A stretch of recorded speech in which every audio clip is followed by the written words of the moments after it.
History by Atanu Das YouTube চ্যানেলে আপনাদের স্বাগত জানাই। সেকেন্ড সেম হিস্ট্রি মেজরের প্রশ্নোত্তর।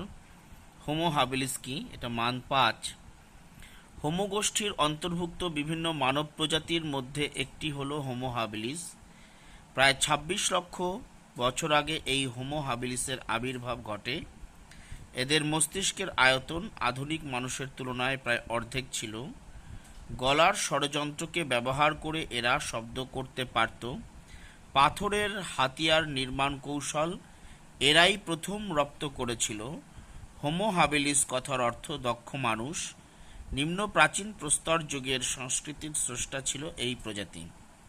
এবারে প্যারাচেঞ্জ যদি 2 নম্বরে আসে, প্রথম দুটো তিনটে বড় যায় 4টে লাইন লিখলেই হবে। এটা 5 নম্বরের করেছে নোটটা।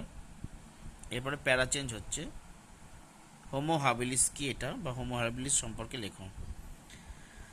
অস্ট্রালোপিথেকাস আফ্রিকানাস প্রজাতি থেকে পরবর্তীকালে হোমো হাবিলিস নামে মানব পরিবারের উদ্ভব ঘটে। এই প্রজাতি শিকারে দক্ষ ছিল। অস্ত্রচালনা বা লাঠি চালনার কাজে তারা বর্তমান কালের মানুষের মতো হাত ব্যবহার করত।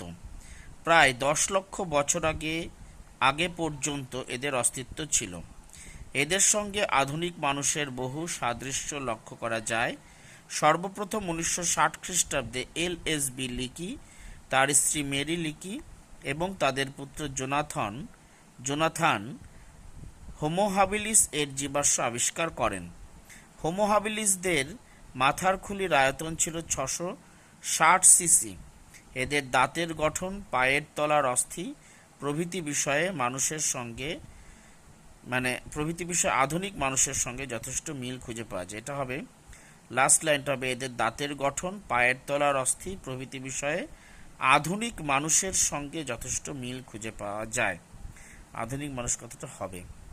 আপনারা প্রশ্নটা দেখতে পাচ্ছেন হোমো হাবিলিস কি, এবং উত্তরটাও পুরোটা দেখতে পাচ্ছেন। দুটো প্যারাই করা আছে, 5 নম্বরের জন্য এটা করেছি। এছাড়াও এই ভিডিওতে আরও কয়েকটা ছোট প্রশ্ন দিয়েছি important. On the origins of species গ্রন্থটি কবে প্রকাশিত হয়? উত্তর, চার্লস রবার্ট ডারউইনের লেখা on the origin of species গ্রন্থটি 1859 খ্রিস্টাব্দে প্রকাশিত হয়। পরবর্তী প্রশ্ন, ডিসেন্ট অফ ম্যান গ্রন্থটি কবে প্রকাশিত হয়?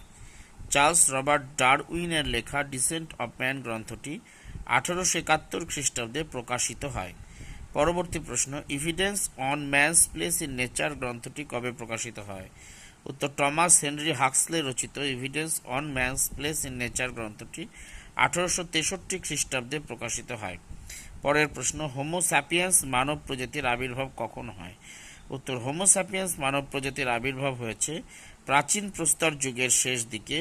হোমো স্যাপিয়েন্স কথার অর্থ বুদ্ধিমান মানুষ। চ্যানেলটাকে আপনারা লাইক, সাবস্ক্রাইব, পজিটিভ কমেন্ট এবং শেয়ার করবেন, যাতে করে আমি আরও নতুন নতুন প্রয়োজনীয় ভিডিও দিতে উৎসাহিত হই। এটা সেকেন্ড সেম হিস্ট্রি মেজরের জন্য কিছু প্রশ্নোত্তর দিলাম। ইম্পর্টেন্ট।